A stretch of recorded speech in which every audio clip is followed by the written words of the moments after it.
हरिः ओम् विदिताखिल शास्त्र सुधा जलधे महितोपनिषत्कथितार्थनिधे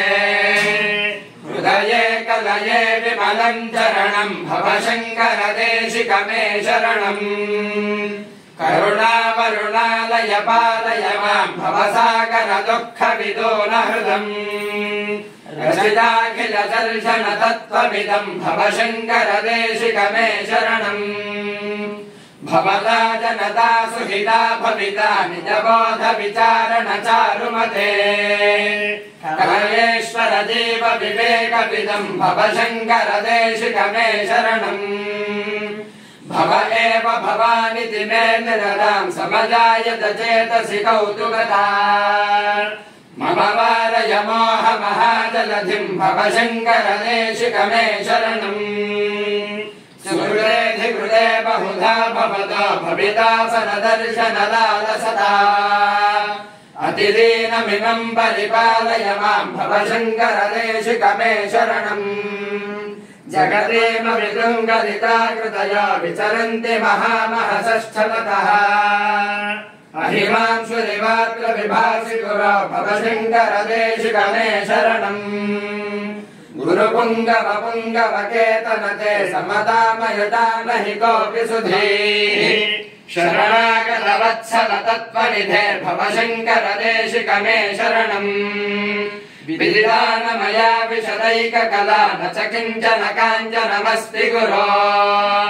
द्रुतमेव विधेहि कृपां सहजां भवशङ्कर देशिकमे शरणम् श्रीमत्परमहंस परिव्राजकाचार्यवर्या पदवाक्य प्रमाणवारावारवारीणा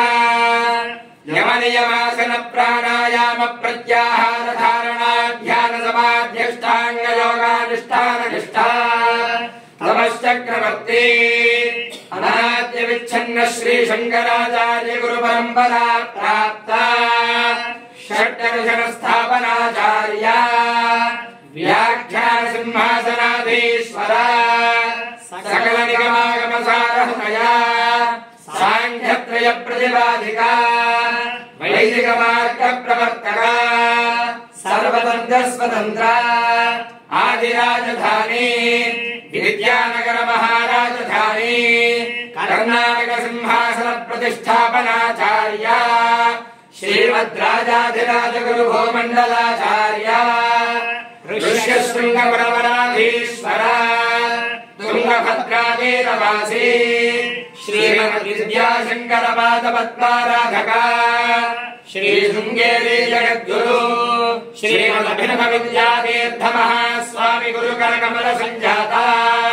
श्री शृंगेरी जगद्गुरु श्रीमद्भारती तीर्थ महास्वामी तत्करकमल संजाता श्री भारती तीर्थ महास्वामी चरणारविन्दयोः साष्टांग प्रणामान् समर्पयामः।